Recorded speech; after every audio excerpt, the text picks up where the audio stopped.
Imagine this. The richest 1% in America now own more wealth than the entire middle class combined. Meanwhile, wages for most workers have barely budged in decades. How did we get here? Is it just bad luck? Or is the system designed to keep the majority of us struggling while the wealthiest thrive? The truth is, our economy is a rigged game, controlled by those who make the rules in their favor.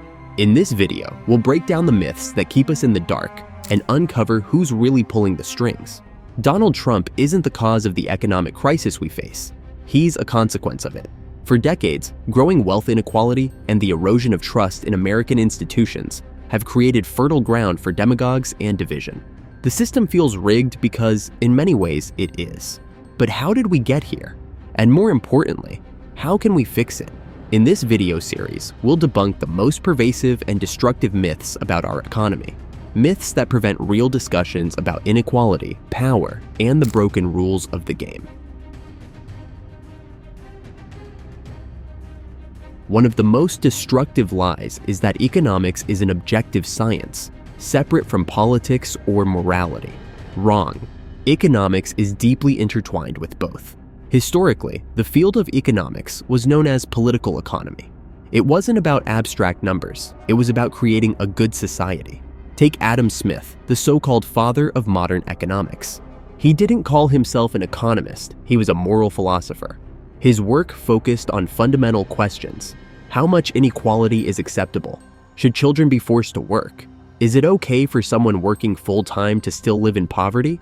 Fast forward to today, and the moral questions that once shaped economics have been buried under the guise of neutrality. But let's be clear, every economic rule reflects a moral choice. Whether it's the minimum wage, taxation, or corporate bailouts, these decisions shape the kind of society we live in. We're often told there's a clear divide between free markets and government intervention. But here's the truth. There is no such thing as a free market without rules, and those rules are set by governments. Think about it. The government defines what can be owned, enforces contracts, regulates monopolies, and even dictates how bankruptcy works.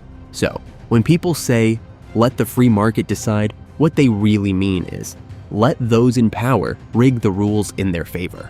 Over the past 50 years, corporate lobbying and political donations have skyrocketed. Corporate PACs now spend hundreds of millions annually, outspending labor unions by a factor of 68 to 1. The result? Rules that disproportionately benefit big businesses and the wealthy, while leaving the rest of us behind.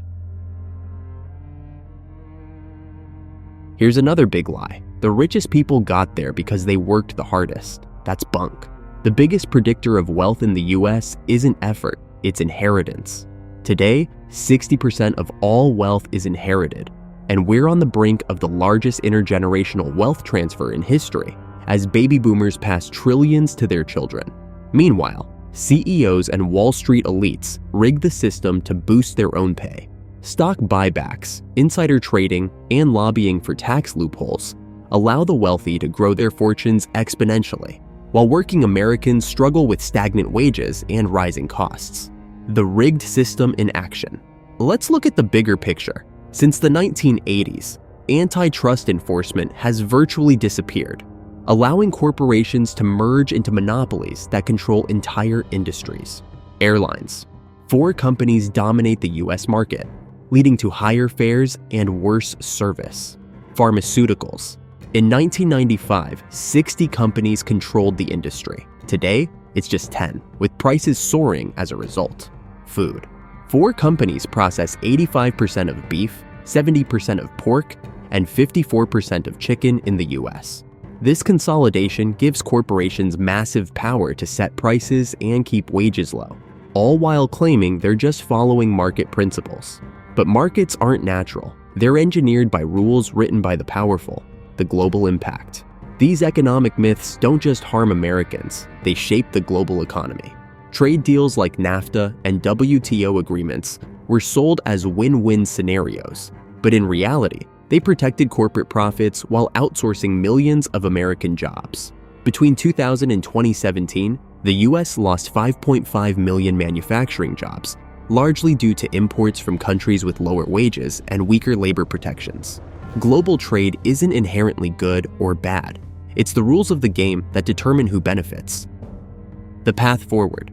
So how do we fix this? First, we need to break up monopolies using antitrust laws, ensuring fair competition and lower prices. Second, we must strengthen labor protections, making it easier for workers to unionize and negotiate higher wages. Third, we need tax reforms that close loopholes for the wealthy and ensure corporations pay their fair share. Finally, we must move away from an economy obsessed with infinite growth and focus on sustainability, because unchecked growth is destroying the planet we all share. America's economic challenges didn't appear overnight, and they won't be solved overnight either. But understanding the myths that keep us trapped is the first step to creating a system that works for everyone, not just the wealthy few. If you found this video insightful, share it with someone who needs to hear the truth. And let us know in the comments which economic myth you think is the most damaging. Together, we can start a real conversation about change. Don't forget to subscribe for more videos like this. Next time, we'll explore how corporate lobbying impacts healthcare costs in America. Stay tuned.